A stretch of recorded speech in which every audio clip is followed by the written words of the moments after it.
you have to bury it and make sure every single part of it is inside the box when you bury it. Oh, so of course that was going to lead to something. He smashes it, closes the box, but before he can do anything, the cops show up and arrest him. No. Don't like this ending. Nope. Nope. It's the most predictable way you could have gone. You literally already did it with the husband of the woman who was murdered at the beginning of this. You already did it. Why do you do it twice in the same movie? He's arrested, so it's up to Lisa to bury it. And as they're interrogating him, by the way, these are generic ass movie police who, no matter what he says, they don't believe him. Did you murder Rachel, whatever her name is? No. Did you murder? He just said no. He just said no. They keep asking him. It's one of those things where even if you tell them the truth, they're convinced otherwise and won't believe you. And I hate that. And unfortunately, that's not just movie cops. When the cops think they got the guy responsible. And of course, nothing supernatural or out of this world can actually exist. So he gets thrown in the sanitarium at the end of this. Nut house. Nah, he's crazy. No. Because he realizes, seeing crime scene photos, which, by the way, would offer the cops proof that something else was there.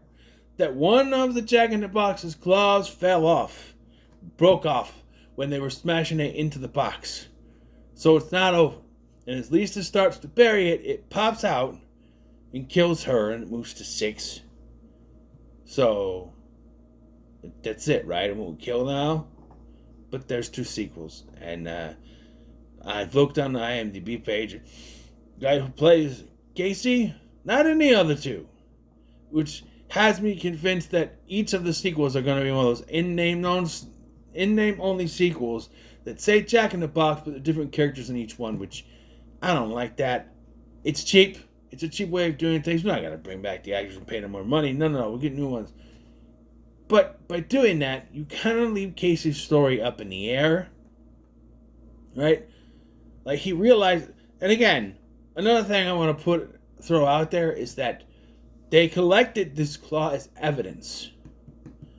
How do they explain it? Like, there's a piece of claw, there's a thing, and they have this piece of evidence that shows you that there's something else going on, and they choose to ignore it because the plot says so. Real detectives would look at this and go, this is an interesting kind of thing. We need to examine this. We need to put it in the microscope. We need to figure out what this is. Nah, he did it. Who cares? He did it. But we found this. No, don't care. He did it. But this, I said no. He did it. Because I'm a movie cop. We can't look at any other evidence. We have to go by, he did it. Because, why? Well, the chart says. Well, the script says. But why don't we? No. The script says we don't care. He did it. That's basically it. Because they want this kind of ending to happen. So it has to happen. And I hate that in movies like this. Where it's like, oh, he's accused of doing it. He did it. Even though there's evidence to the contrary. Right? An antique store has to have security cameras. Especially in 2019.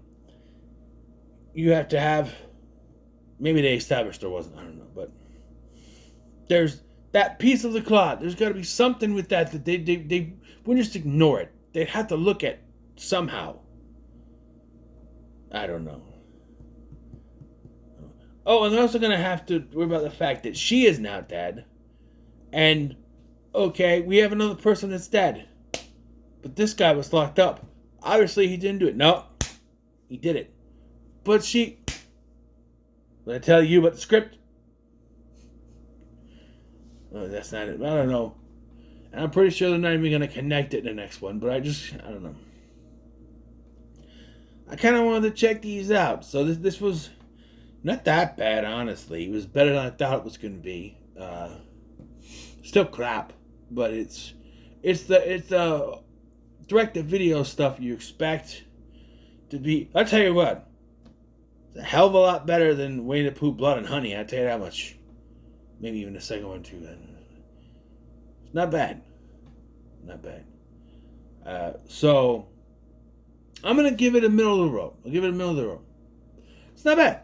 It's not bad. It's just, we'll see where the sequels take us. But anyway, what are your thoughts on the Jack in the Box? Make comments, like, share, subscribe. Thanks for watching. I was Guy, and I'll see you in the next one.